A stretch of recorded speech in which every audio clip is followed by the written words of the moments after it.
Krishna and Christ, the name actually means the same. I thought so. Right, So actually Christ, well, Krishna came before Christ, right, 5,000 years ago. mm-hmm. Christ came 2,000 years ago. Right, So the name Krishna was before Christ. right, yes. So was there any similarities with Christ and Krishna? Right. It Right. was. Mm-hmm. What was the similarity? Christ, there was a time Christ was not in, nobody knows where he was. Okay. And actually there is some proof that he was in India, Of course. and he has been exploring different temples Okay. in India. Sure. And so in our tradition, for us, Christ and Krishna, Christ was a son of Krishna, and he actually was a teacher, spiritual teacher, very much connected with the Indian philosophy, the Vedas. So Christ was actually a learner of Krishna. Right, yes. Documented proof. There is a proof right now. There's a DVD about Jesus in India, Okay. where there's lots of proof about how Jesus has been in India. Why is this so important? For us to know where the origins of Christianity came from, to know the meaning of Krishna. We'll be right back with some more. Peace.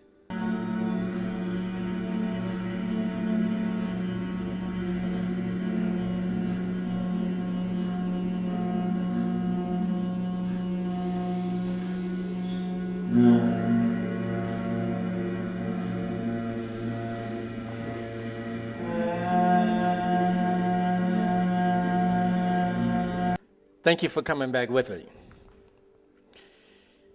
You're the facilitator of the Self-Help Discovery Center. Yes. First of all, where are you from? I'm from the Netherlands. The Netherlands. Now, where is that at? We know, but we want to go. Well, that's in Europe, Okay. near England, Germany, Belgium. How long have you been Sweden. here? I've been here totally 7 years in America, Really? and 3 years here in Atlanta. And what brought you to America? Exploration, seeing what's possible here in America, and exploring the possibilities of. We were actually invited by a temple here, and that was actually one of the reasons, the main reasons. Now tell us about the religion in which you abode in, or you live in, or you enjoy, you practice. Okay, the practice we have in our tradition is actually more a way of living. Okay. And it's a way of connecting with God through mantra meditation, Okay. which helps. The mantra man means mind, Uh-huh. and tra means liberate. So the mind liberation. Right, mind liberation. So to liberate the mind from the chaotic, stressful burdens of the world, there are certain liberations that can be practiced? Sure. You said it like it's obvious. It's very obvious. Well, by obvious, you meaning what? That Well, I mean, actually obvious in a sense if you practice, like okay. the taste of the honey is in the, how do you say, bottle, or you have to practice, then you can experience. So liberation of the mind means what to you? Well, it means that I'm very much identifying with the mind, like I think that's who I am. Okay. When I'm angry, I identify with my anger, my sadness, with all the different emotions, and I act on it. But when I do my mantra meditation, it actually shows me that I can separate and see my mind for what it is and don't act upon it, and I can stay with who I really am.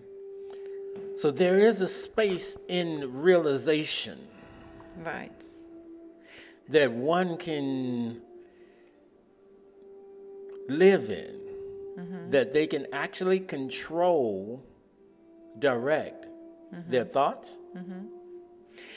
Well, ultimately, what you experience when you do the mantra is you experience your real self. You just kind of get into a feeling of joy and bliss with who you really are, because it's you get connected with the source of love, which is God, through the mantras. And the mantra means liberation of the mind. Right. Man means mind, tra means liberate. So when the mind gets out of the way, You got it? then the soul can more be easily connected with God. Got it. So there is the knowledge of knowing too much that gets in the way of being connected. Right. And we have the capacity as humans to allow ourselves to get outside of ourselves, to take a look at ourselves, to get out the way. And through this practice in which you exercise mantra, there are certain words that you say for your mantra, right? Right. And these certain words help to liberate. Liberate and get in connectedness with the source, with God. And what is that words of liberation? Okay, well, there's so many different mantras that people practice. Got it. We practice the Hare Krsna mantra. Hare Krishna, Hare Krishna, Krishna Krishna, Hare Hare, Hare Rama, Rama Rama, Hare Hare. Now, this means, Krishna means God. Yes. Hare means Krishna means all attractive. God is all attractive. God. See, God is beautiful in everything and all things. And when we come to the realization that we can enjoy God in all things, then we're capable of being liberated. We don't have to be trapped in this way of thinking, I've got to have my cars, I've got to have this, I got to have that in order to be attractive. Right. Or in order to be happy. Or even simpler, to be happy. Because the happiness is inside. Got it. It's not coming from the car. You have your car and then you want another one.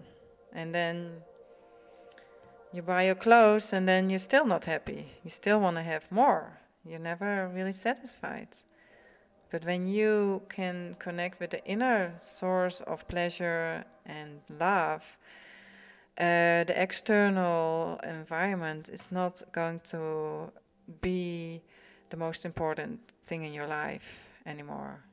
That's why you can see sometimes people living in a cave, and sometimes we can't understand, but they are so much connected with their inner source and pleasure, connected with God, that's enough for them. They don't need the external pleasure.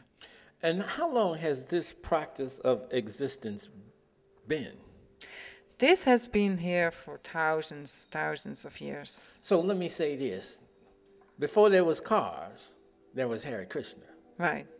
Before there was the mansions and the bling bling, there was Hare Krishna. Right. So as the evolution of man came into existence, there became more things in the way of being happy on the inside. Right. We made the extra outside more important than the inside. Where we headed to now, let me ask